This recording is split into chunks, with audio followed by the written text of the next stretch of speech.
Hello everyone, welcome back to my channel. আমার আজকের recipe হচ্ছে হোমমেড মেয়োনিজ। তাহলে চলুন জেনে নেওয়া যাক কীভাবে খুব সহজে হাতে বানিয়ে নিতে পারেন মেয়োনিজ। আশা করছি আমার আজকের রেসিপি আপনাদের কাছে ভালো লাগে। প্রথমে একটি পাত্রে শুধু ডিমের কুসুম দুটো নিয়ে নিচ্ছি।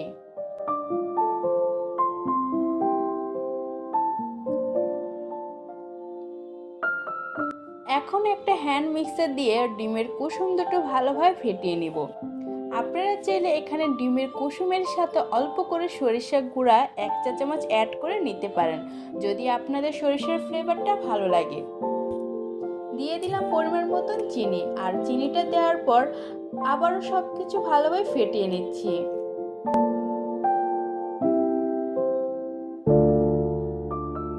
আর 2টা ডিমের কুসুমের জন্য আমি 1 কাপ রান্নার তেল নিয়েছি।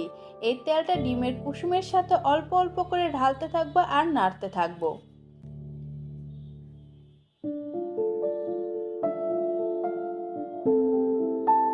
তেলটা কিন্তু একেবারে অল্প করে ঢালতে হবে। একসাথে বেশি করে তেল ঢেলে দিলে ডিমের কুসুমটা ফেটে যাবে, অর্থাৎ ডিমের কুসুম তেল থেকে ছাড়া ছাড়া হয়ে যাবে। এখানে যতটুকু সম্ভব একটু জোরে জোরে মিশাতে হবে, তাই কাজটা করতে কিন্তু অনেক এনার্জির দরকার হবে। এখন প্রায় 5-6 মিনিট অল্প অল্প করে পুরোটুকু তেল আমি এখানে মিশিয়ে নিয়েছি। এই মেয়োনিজটা অলমোস্ট হয়ে গেছে। এখন এতে আমি লবণ দিয়ে দিচ্ছি 1/4 চা চামচ, 1/4 চা চামচ দিয়ে দিচ্ছি গোলমরিচ গুঁড়া, 1 চা চামচ দিয়ে দিলাম ভিনেগার, আর 1 টেবিল চামচের মতন দিয়ে দিচ্ছি লেবুর রস। এখন আরো প্রায় 1 মিনিটের জন্য আমি সবকিছু আরেকবার খুব ভালোভাবে মিশিয়ে নিয়ে নিচ্ছি।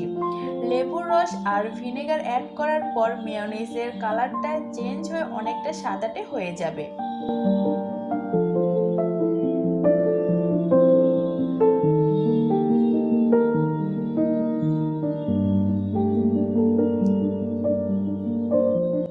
আমার এই মেয়োনিজটা হয়ে গেছে। আমি দেখিয়ে দিচ্ছি এটা কতটুকু ক্রিমি হয়েছে।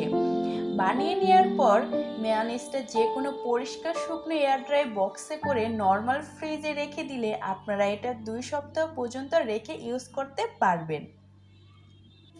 তো তৈরি হয়ে গেল হাতে বানানো খুব সহজে হোমমেড মেয়োনিজ। আশা করছি হোমমেড মেয়োনিজটা আজকের এই রেসিপিটা আপনারা বাসায় ট্রাই করবেন। আর আমার আজকের এই রেসিপি ভালো লাগলে ভিডিওতে একটা লাইক দিবেন এবং চ্যানেলটি সাবস্ক্রাইব করে পাশে থাকবেন।